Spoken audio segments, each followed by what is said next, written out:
कोटि रुद्र संहिता अध्याय 19, 20 और 21। केदारेश्वर तथा भीमशंकर नामक ज्योतिर्लिंगों के आविर्भाव की कथा तथा उनके महात्म्य का वर्णन। सूत जी कहते हैं, ब्राह्मणों, भगवान विष्णु के जो नर नारायण नामक 2 अवतार हैं और भारतवर्ष के बद्रिकाश्रम तीर्थ में तपस्या करते हैं, उन दोनों ने पार्थिव शिवलिंग बनाकर उसमें स्थित हो पूजा ग्रहण करने के लिए भगवान शंभु से प्रार्थना की। शिवजी भक्तों के अधीन होने के कारण प्रतिदिन उनके बनाए हुए पार्थिव लिंग में पूजित होने के लिए आया करते थे। जब उन दोनों के पार्थिव पूजन करते बहुत दिन बीत गए, तब एक समय परमेश्वर शिव ने प्रसन्न होकर कहा, मैं तुम्हारी आराधना से बहुत संतुष्ट हूँ, तुम दोनों मुझसे वर मांगो। उस समय उनके ऐसा कहने पर नर और नारायण ने लोगों के हित की कामना से कहा, देवेश्वर, यदि आप प्रसन्न हैं और यदि मुझे वर देना चाहते हैं तो अपने स्वरूप से पूजा ग्रहण करने के लिए यहीं स्थित हो जाइए। उन दोनों बंधुओं के इस प्रकार अनुरोध करने पर कल्याणकारी महेश्वर हिमालय के उस केदार तीर्थ में स्वयं ज्योतिर्लिंग के रूप में स्थित हो गए। उन दोनों से पूजित होकर संपूर्ण दुख और भय का नाश करने वाले शंभु लोगों का उपकार करने और भक्तों को दर्शन देने के लिए स्वयं केदारेश्वर के नाम से प्रसिद्ध होकर वहां रहते हैं। वे दर्शन और पूजन करने वाले भक्तों को सदा अभीष्ट वस्तु प्रदान करते हैं। उसी दिन से लेकर जिसने भी भक्ति भाव से केदारेश्वर का पूजन किया, उसके लिए स्वप्न में भी दुख दुर्लभ हो गया। जो भगवान शिव का प्रिय भक्त वहां शिवलिंग के निकट शिव के रूप से अंकित वलय, कंकण या कड़ा चढ़ाता है, वह उस वलय युक्त स्वरूप का दर्शन करके समस्त पापों से मुक्त हो जाता है, साथ ही जीवन मुक्त भी हो जाता है। जो बद्रीवन की यात्रा करता है, उसे भी जीवन मुक्ति प्राप्त होती है। नर और नारायण के तथा केदारेश्वर शिव के रूप का दर्शन करके मनुष्य मोक्ष का भागी होता है, इसमें संशय नहीं है। केदारेश्वर में भक्ति रखने वाले जो पुरुष वहां की यात्रा आरंभ करके उनके पास तक पहुंचने के पहले मार्ग में ही मर जाते हैं, वे भी मोक्ष पा जाते हैं। इसमें विचार करने की आवश्यकता नहीं है। केदार तीर्थ में पहुंचकर वहां प्रेम पूर्वक केदारेश्वर की पूजा करके वहां का जल पी लेने के पश्चात मनुष्य का फिर जन्म नहीं होता। ब्राह्मणों, इस भारतवर्ष में संपूर्ण जीवों को भक्ति भाव से भगवान नर नारायण की तथा केदारेश्वर शंभु की पूजा करनी चाहिए। अब मैं भीमशंकर नामक ज्योतिर्लिंग का महात्म्य कहूंगा। काम रूप देश में लोकहित की कामना से साक्षात भगवान शंकर ज्योतिर्लिंग के रूप में अवतीर्ण हुए थे। उनका यह स्वरूप कल्याण और सुख का आश्रय है। ब्राह्मणों, पूर्व काल में एक महापराक्रमी राक्षस हुआ था जिसका नाम भीम था। वह सदा धर्म का विध्वंस करता और समस्त प्राणियों को दुख देता था। वह महाबली राक्षस कुंभकर्ण के वीर्य और कर्कटी के गर्भ से उत्पन्न हुआ था तथा अपनी माता के साथ पर्वत पर निवास करता था। एक दिन समस्त लोगों को दुख देने वाले भयानक पराक्रमी दुष्ट भीम ने अपनी माता से पूछा, माँ, मेरे पिताजी कहाँ हैं? तुम अकेली क्यों रहती हो? मैं ये सब जानना चाहता हूँ, अतः यथार्थ बात बताओ। कर्कटी बोली, बेटा, रावण के छोटे भाई कुंभकर्ण तेरे पिता थे। भाई सहित उस महाबली वीर को श्री राम ने मार डाला। मेरे पिता का नाम कर्कट और माता का नाम पुष्कसी था। विराट मेरे पति थे जिन्हें पूर्व काल में राम ने मार डाला। अपने प्रिय स्वामी के मारे जाने पर मैं अपने माता पिता के पास रहती थी। एक दिन मेरे माता पिता अगस्त्य मुनि के शिष्य सुतीक्षण को अपना आहार बनाने के लिए गए। वे बड़े तपस्वी और महात्मा थे। उन्होंने कुपित होकर मेरे माता पिता को भस्म कर डाला। वे दोनों मर गए। तब से मैं अकेली होकर बड़े दुख के साथ इस पर्वत पर रहने लगी। मेरा कोई अवलंब नहीं रह गया। मैं असहाय और दुख से आतुर होकर यहाँ निवास करती थी। इसी समय महान बल पराक्रम से संपन्न राक्षस कुंभकर्ण, जो रावण के छोटे भाई थे, यहाँ आए। उन्होंने बलात् मेरे साथ समागम किया।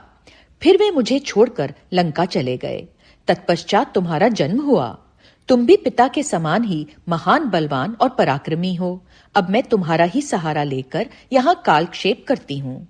सूत जी कहते हैं, ब्राह्मणों, कर्कटी की यह बात सुनकर भयानक पराक्रमी भीम कुपित हो यह विचार करने लगा कि मैं विष्णु के साथ कैसा वर्ताव करूं। इन्होंने मेरे पिता को मार डाला, मेरे नाना नानी भी उनके भक्त के हाथ से मारे गए। विराट को भी इन्होंने ही मार डाला और इस प्रकार मुझे बहुत दुख दिया। यदि मैं अपने पिता का पुत्र हूं तो श्री हरि को अवश्य पीड़ा दूंगा। ऐसा निश्चय करके भीम महान तप करने के लिए चला गया। उसने ब्रह्मा जी की प्रसन्नता के लिए 1000 वर्षों तक महान तप किया। तपस्या के साथ साथ वह मन ही मन इष्ट देव का ध्यान किया करता था। तब लोक पितामह ब्रह्मा उसे वर देने के लिए गए और इस प्रकार बोले। ब्रह्मा जी ने कहा, भीम, मैं तुम पर प्रसन्न हूं, तुम्हारी जो इच्छा हो उसके अनुसार वर मांगो। भीम बोला, देवेश्वर कमलासन, यदि आप प्रसन्न हैं और मुझे वर देना चाहते हैं तो आज मुझे ऐसा बल दीजिए जिसकी कहीं तुलना ना हो। सूत जी कहते हैं, ऐसा कहकर उस राक्षस ने ब्रह्मा जी को नमस्कार किया और ब्रह्मा जी भी उसे अभीष्ट वर देकर अपने धाम को चले गए। ब्रह्मा जी से अत्यंत बल पाकर राक्षस अपने घर आया और माता को प्रणाम करके शीघ्रता पूर्वक बड़े गर्व से बोला, माँ, अब तुम मेरा बल देखो। मैं इंद्र आदि देवताओं तथा इनकी सहायता करने वाले श्री हरि का महान संहार कर डालूंगा। ऐसा कहकर भयानक पराक्रमी भीम ने पहले इंद्र आदि देवताओं को जीता और उन सबको अपने अपने स्थान से निकाल बाहर किया।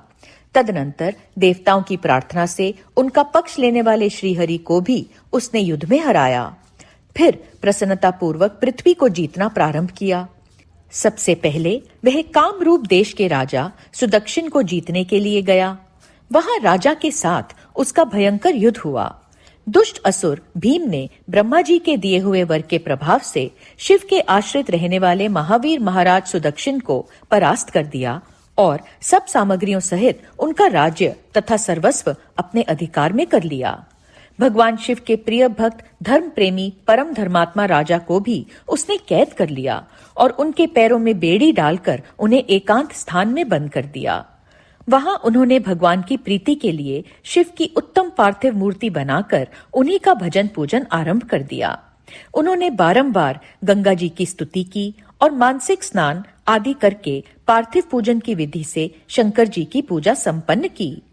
विधि पूर्वक भगवान शिव का ध्यान करके वे प्रणव युक्त पंचाक्षर मंत्र ओम नमः शिवाय का जप करने लगे। अब उन्हें दूसरा कोई काम करने के लिए अवकाश नहीं मिलता था। उन दिनों उनकी साध्वी पत्नी राजवल्लभा दक्षिणा प्रेम पूर्वक पार्थिव पूजन किया करती थी।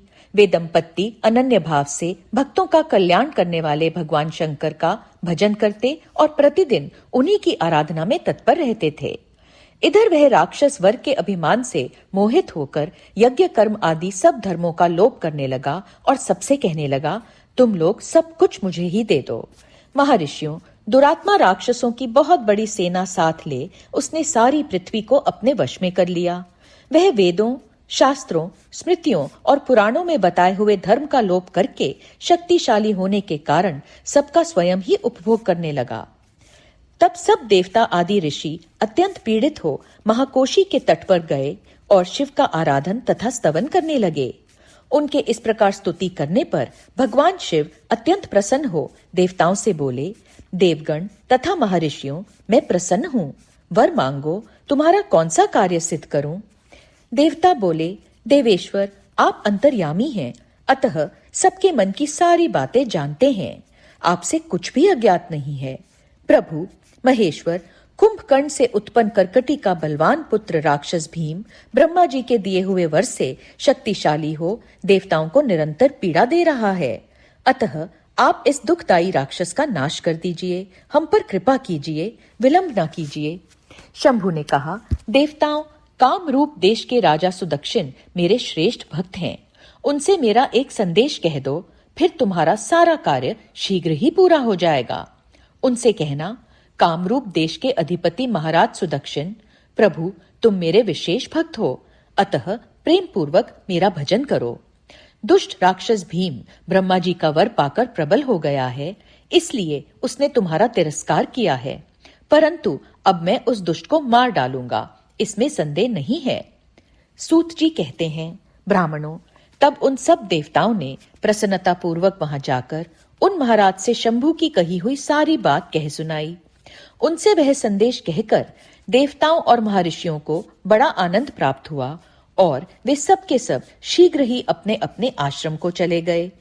इधर भगवान शिव भी अपने गणों के साथ लोकहित की कामना से अपने भक्त की रक्षा करने के लिए सादर उसके निकट गए और गुप्त रूप से वहीं ठहर गए।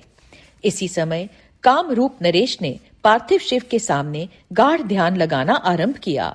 इतने में ही किसी ने राक्षस से जाकर कह दिया कि राजा तुम्हारे नाश के लिए कोई पुरस्चरण कर रहे हैं।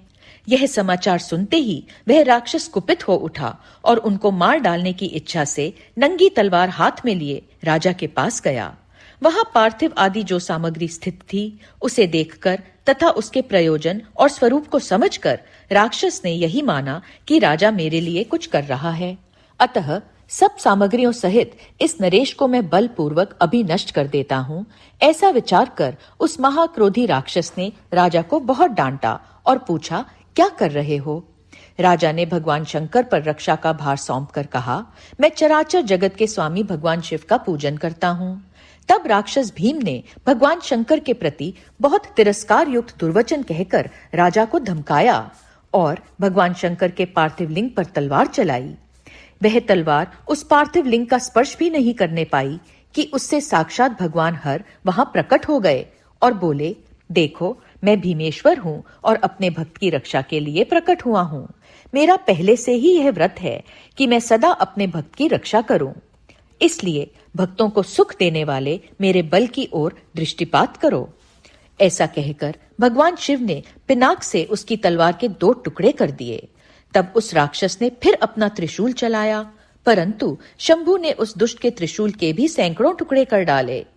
तदनंतर शंकर जी के साथ उसका घोर युद्ध हुआ, जिससे सारा जगत क्षुब्ध हो उठा। तब नारद जी ने आकर भगवान शंकर से प्रार्थना की।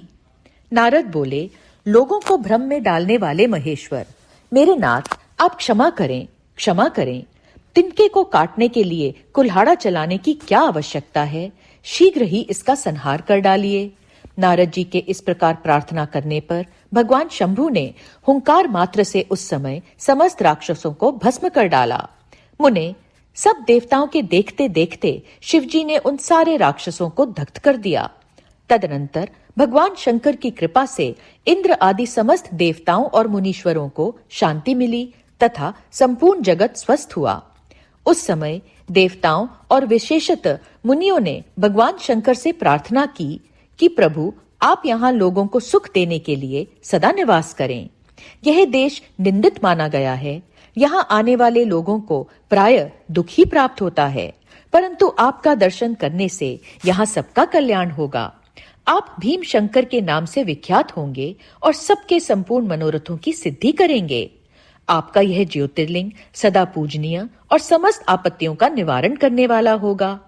सूत जी कहते हैं, ब्राह्मणों, उनके इस प्रकार प्रार्थना करने पर लोक हितकारी एवं भक्त वत्सल परम स्वतंत्र शिव प्रसन्नता पूर्वक वहीं स्थित हो गए।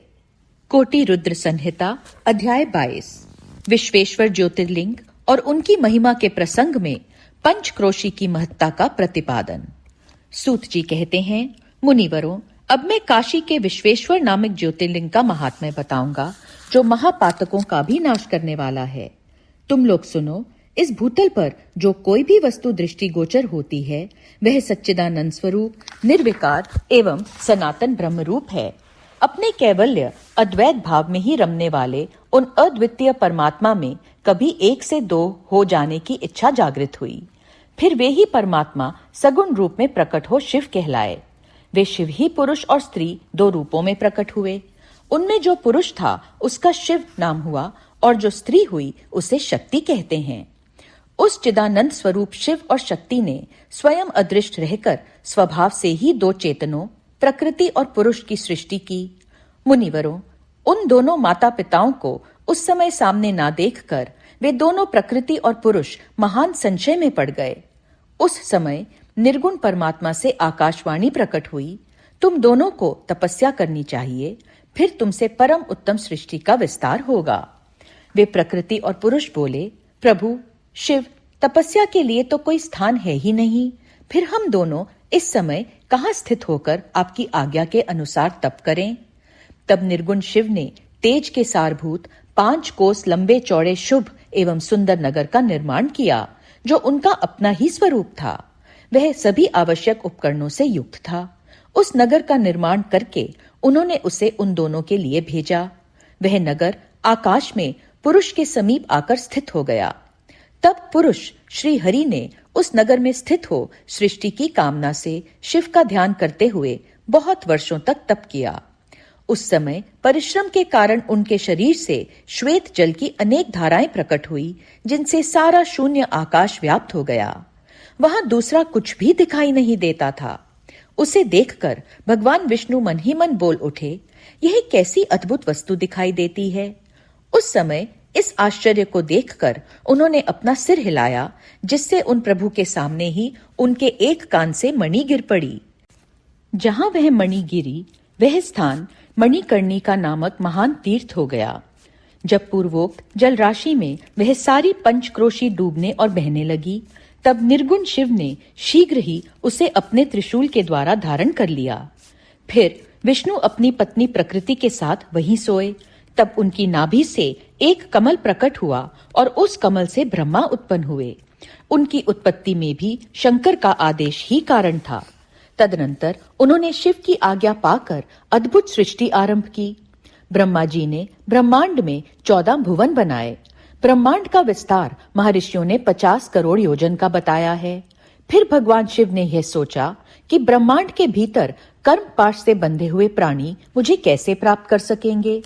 यह सोचकर उन्होंने मुक्तिदायिनी पंचक्रोशी को इस जगत में छोड़ दिया।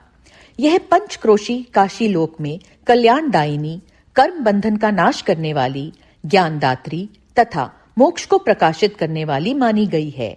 अतएव मुझे परम प्रिय है। यहाँ स्वयं परमात्मा ने अविमुक्त लिंग की स्थापना की है। अतः मेरे अंशभूत हरे, तुम्हें कभी इस क्षेत्र का त्याग नहीं करना चाहिए। ऐसा कहकर भगवान हर ने काशीपुरी को स्वयं अपने त्रिशूल से उतारकर मर्त्यलोक के जगत में छोड़ दिया। ब्रह्मा जी का एक दिन पूरा होने पर जब सारे जगत का प्रलय हो जाता है, तब भी निश्चय ही इस काशीपुरी का नाश नहीं होता। उस समय भगवान शिव इसे त्रिशूल पर धारण कर लेते हैं और जब ब्रह्मा द्वारा पुनः नई सृष्टि की जाती है, तब इसे फिर वे इस भूतल पर स्थापित कर देते हैं। कर्मों का कर्षण करने से ही इस पुरी को काशी कहते हैं। काशी में अविमुक्तेश्वर लिंग सदा विराजमान रहता है। वह महापातकी पुरुषों को भी मोक्ष प्रदान करने वाला है। मुनीश्वरों, अन्य मोक्षदायक धामों में सारूप्य आदि मुक्ति प्राप्त होती है। केवल इस काशी में ही जीवों को सायुज्य नामक सर्वोत्तम मुक्ति सुलभ होती है। जिनकी कहीं भी गति नहीं है, उनके लिए वाराणसी पूरी ही गति है। महापुण्यमयी पंचक्रोशी करोड़ों हत्याओं का विनाश करने वाली है। यहाँ समस्त अमरगण भी मरण की इच्छा करते हैं। फिर दूसरों की तो बात ही क्या है। यह शंकर की प्रिय नगरी काशी सदा भोग और मोक्ष प्रदान करने वाली है। कैलाश के पति, जो भीतर से सत्वगुणी और बाहर से तमोगुणी कहे गए हैं, कालाग्नि रुद्र के नाम से विख्यात हैं। वे निर्गुण होते हुए भी सगुण रूप में प्रकट हुए शिव हैं। उन्होंने बारंबार प्रणाम करके निर्गुण शिव से इस प्रकार कहा। रुद्र बोले, विश्वनाथ, महेश्वर, मैं आपका ही हूँ, इसमें संशय नहीं है। सांब महादेव, मुझ आत्मज पर कृपा कीजिए। जगतपते, लोकहित की कामना से आपको सदा यहीं रहना चाहिए। जगन्नाथ, मैं आपसे प्रार्थना करता हूँ, आप यहाँ रहकर जीवों का उद्धार करें। सूत जी कहते हैं, तदनंतर मन और इंद्रियों को वश में रखने वाले अविमुक्त ने भी शंकर से बारंबार प्रार्थना करके नेत्रों से आंसू बहाते हुए ही प्रसन्नता पूर्वक उनसे कहा। अविमुक्त बोले, काल रूपी रोग के सुंदर औषध देवादिदेव महादेव, आप वास्तव में तीनों लोकों के स्वामी तथा ब्रह्मा और विष्णु आदि के द्वारा भी सेवनीय हैं। देव, काशीपुरी को आप अपनी राजधानी स्वीकार करें। मैं अचिंत्य सुख की प्राप्ति के लिए यहाँ सदा आपका ध्यान लगाए स्थिर भाव से बैठा रहूंगा। आप ही मुक्ति देने वाले तथा संपूर्ण कामनाओं के पूरक हैं, दूसरा कोई नहीं। अतः आप परोपकार के लिए उमा सहित सदा यहाँ विराजमान रहें। सदाशिव, आप समस्त जीवों को संसार सागर से पार करें। हर, मैं बारंबार प्रार्थना करता हूँ कि आप अपने भक्तों का कार्य सिद्ध करें। सूत जी कहते हैं, ब्राह्मणों, जब विश्वनाथ ने भगवान शंकर से इस प्रकार प्रार्थना की, तब सर्वेश्वर शिव समस्त लोगों का उपकार करने के लिए वहां विराजमान हो गए। जिस दिन से भगवान शिव काशी में आ गए, उसी दिन से काशी सर्वश्रेष्ठ पूरी हो गई। कोटि रुद्र संहिता अध्याय 23 वाराणसी तथा विश्वेश्वर का महात्म्य। सूत जी कहते हैं, मुनीश्वरों, मैं संक्षेप से ही वाराणसी तथा विश्वेश्वर के परम सुंदर महात्म्य का वर्णन करता हूँ, सुनो। एक समय की बात है कि पार्वती देवी ने लोकहित की कामना से बड़ी प्रसन्नता के साथ भगवान शिव से अविमुक्त क्षेत्र और अविमुक्त लिंग का महात्म्य पूछा। तब परमेश्वर शिव ने कहा, यह वाराणसी पुरी सदा के लिए मेरा गुहातम क्षेत्र है और सभी जीवों की मुक्ति का सर्वथा हेतु है। इस क्षेत्र में सिद्धगण सदा मेरे व्रत का आश्रय ले नाना प्रकार के वेश धारण किए मेरे लोक को पाने की इच्छा रखकर जितात्मा और जितेंद्रिय हो नित्य महायोग का अभ्यास करते हैं। उस उत्तम महायोग का नाम है पाशुपत योग। उसका श्रुतियों द्वारा प्रतिपादन हुआ है।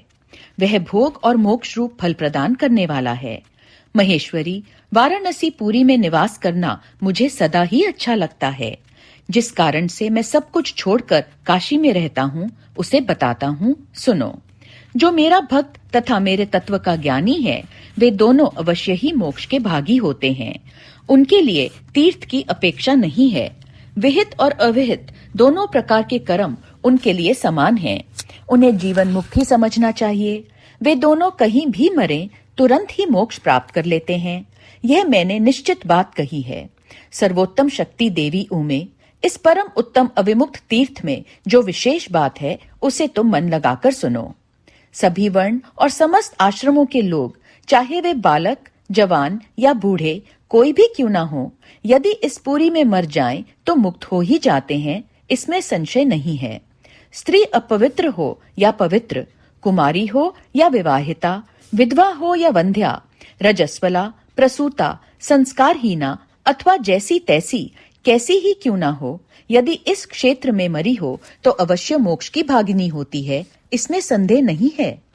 स्वेदज, अंडज, उद्भिज अथवा जरायुज प्राणी जैसे यहाँ मरने पर मोक्ष पाता है, वैसे और कहीं नहीं पाता। देवी, यहाँ मरने वाले के लिए ना ज्ञान की अपेक्षा है, ना भक्ति की, ना कर्म की आवश्यकता है, ना दान की, ना कभी संस्कृति की अपेक्षा है और ना धर्म की ही। यहाँ नाम कीर्तन, पूजन तथा उत्तम जाति की भी अपेक्षा नहीं होती। जो मनुष्य मेरे इस मोक्षदायक क्षेत्र में निवास करता है, वह चाहे जैसे मरे, उसके लिए मोक्ष की प्राप्ति सुनिश्चित है। प्रिय, मेरा यह दिव्यपुर गुहा से भी गुहत्तर है। ब्रह्मा आदि देवता भी इसके महात्म्य को नहीं जानते। इसलिए ये महान क्षेत्र अविमुक्त नाम से प्रसिद्ध है, क्योंकि नैमिष आदि सभी तीर्थों से यह श्रेष्ठ है। यह मरने पर अवश्य मोक्ष देने वाला है।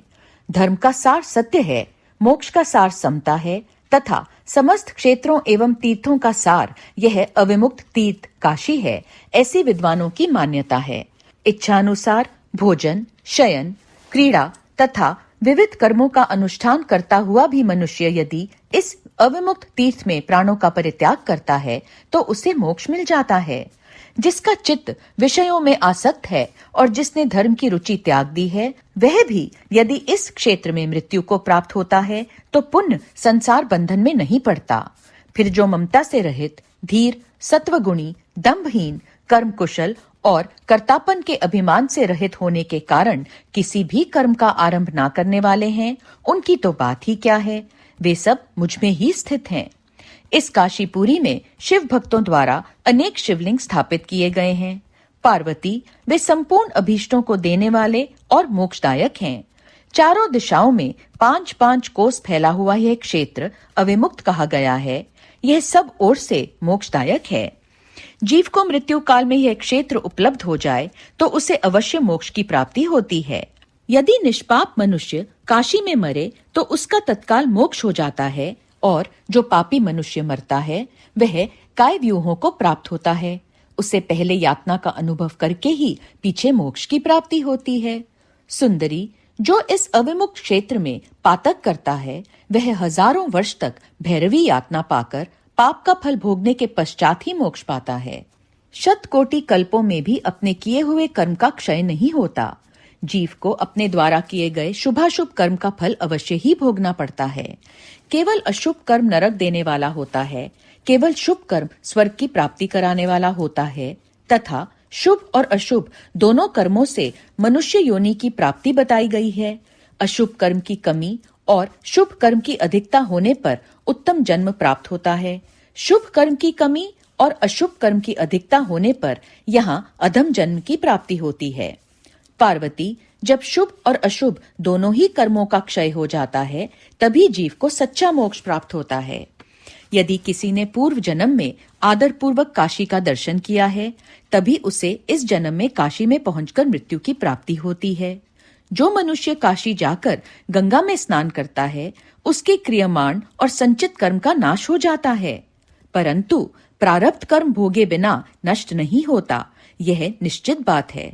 जिसकी काशी में मुक्ति हो जाती है उसके प्रारब्ध कर्म का भी क्षय हो जाता है। प्रिय, जिसने एक ब्राह्मण को भी काशीवास करवाया है वह स्वयं भी काशीवास का अवसर पाकर मोक्ष लाभ करता है। सूत जी कहते हैं, मुनिवरों, इस तरह काशी का तथा विश्वेश्वर लिंग का प्रचुर महात्म्य बताया गया है जो सत्पुरुषों को भोग और मोक्ष प्रदान करने वाला है।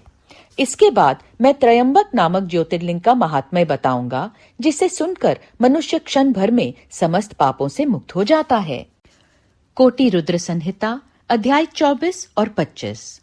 त्रयंबक ज्योतिर्लिंग के प्रसंग में महर्षि गौतम के द्वारा किए गए परोपकार की कथा, उनका तप के प्रभाव से अक्षय जल प्राप्त करके ऋषियों की अनावृष्टि के कष्ट से रक्षा करना, ऋषियों का छल पूर्वक उन्हें गोहत्या में फंसाकर आश्रम से निकालना और शुद्धि का उपाय बताना।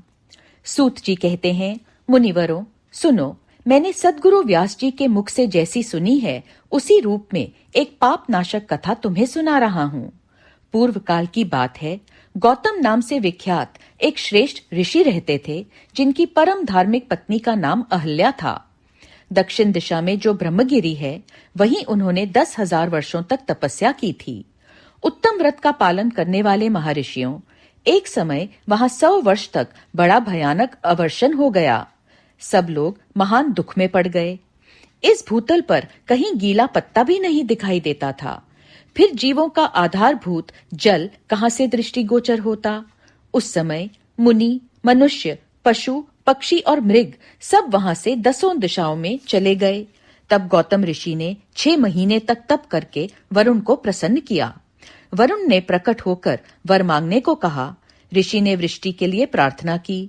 वरुण ने कहा, देवताओं के विधान के विरुद्ध वृष्टि न करके मैं तुम्हारी इच्छा के अनुसार तुम्हें सदा अक्षय रहने वाला जल देता हूँ। तुम एक गड्ढा तैयार करो। उनके ऐसा कहने पर गौतम ने 1 हाथ गहरा गड्ढा खोदा और वरुण ने उसे दिव्य जल के द्वारा भर दिया तथा परोपकार से सुशोभित होने वाले मुनि श्रेष्ठ गौतम से कहा, महामुने, कभी क्षीण न होने वाला यह जल तुम्हारे लिए तीर्थ रूप होगा और पृथ्वी पर तुम्हारे ही नाम से इसकी ख्याति होगी। यहाँ किए हुए दान, होम, तप, देव पूजन तथा पितरों का श्राद्ध सभी अक्षय होंगे। ऐसा कहकर उन महर्षि से प्रशंसित हो वरुण देव अंतर्ध्यान हो गए। उस जल के द्वारा दूसरों का उपकार करके महर्षि गौतम को भी बड़ा सुख मिला। महात्मा पुरुष का आश्रय मनुष्यों के लिए महत्व की ही प्राप्ति कराने वाला होता है। महान पुरुष ही महात्मा के उस स्वरूप को देखते और समझते हैं, दूसरे अधम मनुष्य नहीं। मनुष्य जैसे पुरुष का सेवन करता है वैसा ही फल पाता है। महान पुरुष की सेवा से महत्ता मिलती है और शूद्र की सेवा से शूद्रता। उत्तम पुरुषों का यह स्वभाव ही है कि वे दूसरों के दुख को नहीं सहन कर पाते। अपने को दुख प्राप्त हो जाए इसे भी स्वीकार कर लेते हैं, किंतु दूसरों के दुख का निवारण ही करते हैं। दयालु, अभिमान शून्य, उपकारी और जितेंद्रिय ये पुण्य के 4 खंबे हैं जिनके आधार पर यह पृथ्वी टिकी हुई है। तदनंतर गौतम जी वहां उस परम दुर्लभ जल को पाकर विधि पूर्वक नित्य नैमित्तिक कर्म करने लगे। उन मुनीश्वर ने वहां नित्य होम की सिद्धि के लिए धान, जौ और अनेक प्रकार के निवार बोआ दिए। तरह तरह के धान्य, भांति भांति के वृक्ष और अनेक प्रकार के फल फूल वहां लहलहा उठे। यह समाचार सुनकर वहां दूसरे दूसरे सहस्त्रों ऋषि मुनि, पशु पक्षी तथा बहुसंख्यक जीव आकर रहने लगे। वह वन इस भूमंडल में बड़ा सुंदर हो गया। उस अक्षय जल के संयोग से अनावृष्टि वहां के लिए दुखदायिनी नहीं रह गई। उस वन में अनेक शुभ कर्म परायण ऋषि अपने शिष्य, भार्या और पुत्र आदि के साथ वास करने लगे। उन्होंने कालक्षेप करने के लिए वहां धान बोआ दिए। गौतम जी के प्रभाव से उस वन में सब ओर आनंद छा गया। एक बार वहां गौतम के आश्रम में जाकर बसे हुए ब्राह्मणों की स्त्रियां जल के प्रसंग को लेकर अहल्या पर नाराज हो गईं। उन्होंने अपने पतियों को उकसाया। उन लोगों ने गौतम का अनिष्ट करने के लिए गणेश जी की आराधना की। भक्त पराधीन गणेश जी ने प्रकट होकर वर मांगने के लिए कहा। तब ये बोले, भगवान, यदि आप हमें वर देना चाहते हैं तो ऐसा कोई उपाय दीजिए जिससे समस्त ऋषि डांट फटकार कर गौतम को आश्रम के बाहर निकाल दें। गणेश जी ने कहा, ऋषियों, तुम सब लोग सुनो। इस समय तुम उचित कार्य नहीं कर रहे हो। बिना किसी अपराध के उन पर क्रोध करने के कारण तुम्हारी हानि ही होगी। जिन्होंने पहले उपकार किया हो, उन्हें यदि दुख दिया जाए तो वह अपने लिए हितकारक नहीं होता। जब उपकारी को दुख दिया जाता है, तब उससे इस जगत में अपना ही नाश होता है। ऐसी तपस्या करके उत्तम फल की सिद्धि की जाती है। स्वयं ही शुभ फल का परित्याग करके अहितकारक फलों को नहीं ग्रहण किया जाता। ब्रह्मा जी ने जो ये कहा है कि असाधु कभी साधुता को और साधु कभी असाधुता को नहीं ग्रहण करता, यह बात निश्चय ही ठीक जान पड़ती है। पहले उपवास के कारण जब तुम लोगों को दुख भोगना पड़ा था, तब महर्षि गौतम ने जल की व्यवस्था करके तुम्हें सुख दिया, परंतु इस समय तुम सब लोग उन्हें दुख दे रहे हो। संसार में ऐसा कार्य करना कदापि उचित नहीं। इस बात पर तुम सब लोग सर्वथा विचार कर लो। स्त्रियों की शक्ति से मोहित हुए तुम लोग यदि मेरी बात नहीं मानोगे तो तुम्हारा यह वर्ताव गौतम के लिए अत्यंत हितकारक ही होगा, इसमें संशय नहीं है। ये मुनि श्रेष्ठ गौतम तुम्हें पुनः निश्चय ही सुख देंगे, अतः उनके साथ छल करना कदापि उचित नहीं। इसलिए तुम लोग कोई दूसरा वर मांगो। सूत जी कहते हैं, ब्राह्मणों, महात्मा गणेश ने ऋषियों से जो बात कही वह यद्यपि उनके लिए हितकर थी, तो भी उन्होंने इसे नहीं स्वीकार किया। तब भक्तों के अधीन होने के कारण उन शिव कुमार ने कहा, तुम लोगों ने जिस वस्तु के लिए प्रार्थना की है उसे मैं अवश्य करूंगा। पीछे जो होनहार होगी वह होकर ही रहेगी।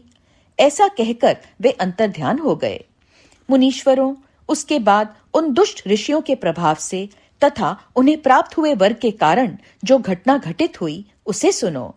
वहां गौतम के खेत में जो धान और जौ थे, उनके पास गणेश जी एक दुर्बल गाय बनकर गए। दिए हुए वर के कारण वह गौ कांपती हुई वहां जाकर धान और जौ चरने लगी। इसी समय देववश गौतम जी वहां आ गए। वे दयालु ठहरे, इसीलिए मुट्ठी भर तिनके लेकर उन्हीं से उस गौ को हाँकने लगे। उन तिनकों का स्पर्श होते ही वह गौ पृथ्वी पर गिर पड़ी और ऋषि के देखते देखते उसी क्षण मर गई। वे दूसरे दूसरे द्वेषी ब्राह्मण और उनकी दुष्ट स्त्रियां वहां छिपे हुए सब कुछ देख रहे थे। उस गौ के गिरते ही वे सब के सब बोल उठे, गौतम ने यह क्या कर डाला। गौतम भी आश्चर्यचकित हो अहल्या को बुलाकर व्यथित हृदय से दुखपूर्वक बोले, देवी, ये क्या हुआ, कैसे हुआ। जान पड़ता है परमेश्वर मुझ पर कुपित हो गए हैं। अब क्या करूं, कहां जाऊं, मुझे हत्या लग गई। इसी समय ब्राह्मण और उनकी पत्नियां गौतम को डांटने और दुर्वचनों द्वारा अहल्या को पीड़ित करने लगी। उनके दुर्बुद्धि शिष्य और पुत्र भी गौतम को बारंबार फटकारने और धिक्कारने लगे। ब्राह्मण बोले, अब तुम्हें अपना मुंह नहीं दिखाना चाहिए, यहां से जाओ जाओ। गौ हत्यारे का मुंह देखने पर तत्काल वस्त्र सहित स्नान करना चाहिए। जब तक तुम इस आश्रम में रहोगे तब तक अग्निदेव और पितर हमारे दिए हुए किसी भी हव्य कव्य को ग्रहण नहीं करेंगे। इसलिए पापी गौ हत्यारे, तुम परिवार सहित यहाँ से अन्यत्र चले जाओ, विलंब न करो। सूत जी कहते हैं, ऐसा कहकर उन सब ने उन्हें पत्थरों से मारना आरंभ किया। वे गालियां दे देकर गौतम और अहल्या को सताने लगे। उन दुष्टों के मारने और धमकाने पर गौतम बोले, मुनियों, मैं यहाँ से अन्यत्र जाकर रहूंगा। ऐसा कहकर गौतम उस स्थान से तत्काल निकल गए और उन सब की आज्ञा से 1 कोस दूर जाकर उन्होंने अपने लिए आश्रम बनाया। वहां भी जाकर उन ब्राह्मणों ने कहा, जब तक तुम्हारे ऊपर हत्या लगी है तब तक तुम्हें कोई यज्ञ यागादि कर्म नहीं करना चाहिए। किसी भी वैदिक देव यज्ञ या पितृयज्ञ के अनुष्ठान का तुम्हें अधिकार नहीं रह गया है। मुनिवर गौतम उनके कथनानुसार किसी तरह एक पक्ष बिताकर उस दुख से दुखी हो बारंबार उन मुनियों से अपनी शुद्धि के लिए प्रार्थना करने लगे। उनके दीन भाव से प्रार्थना करने पर उन ब्राह्मणों ने कहा, गौतम, तुम अपने पाप को प्रकट करते हुए 3 बार सारी पृथ्वी की परिक्रमा करो, फिर लौटकर यहाँ 1 महीने तक व्रत करो। उसके बाद इस ब्रह्मगिरि की 101 परिक्रमा करने के पश्चात तुम्हारी शुद्धि होगी। अथवा यहाँ गंगा जी को ले आकर उन्हीं के जल से स्नान करो तथा 1 करोड़ पार्थिव लिंग बनाकर महादेव जी की आराधना करो। फिर गंगा में स्नान करके इस पर्वत की 11 बार परिक्रमा करो। तत्पश्चात 100 घड़ों के जल से पार्थिव शिवलिंग को स्नान कराने पर तुम्हारा उद्धार होगा। उन ऋषियों के इस प्रकार कहने पर गौतम ने बहुत अच्छा कहकर उनकी बात मान ली। वे बोले, मुनिवरों, मैं आप श्रीमानों की आज्ञा से यहाँ पार्थिव पूजन तथा ब्रह्मगिरि की परिक्रमा करूंगा। ऐसा कहकर मुनिश्रेष्ठ गौतम ने उस पर्वत की परिक्रमा करने के पश्चात पार्थिव लिंगों का निर्माण करके उनका पूजन किया। साध्वी अहल्या ने भी साथ रहकर वह सब कुछ किया। उस समय शिष्य प्रशिष्य उन दोनों की सेवा करते थे। ओम नमः शिवाय, ओम नमः शिवाय, ओम नमः शिवाय।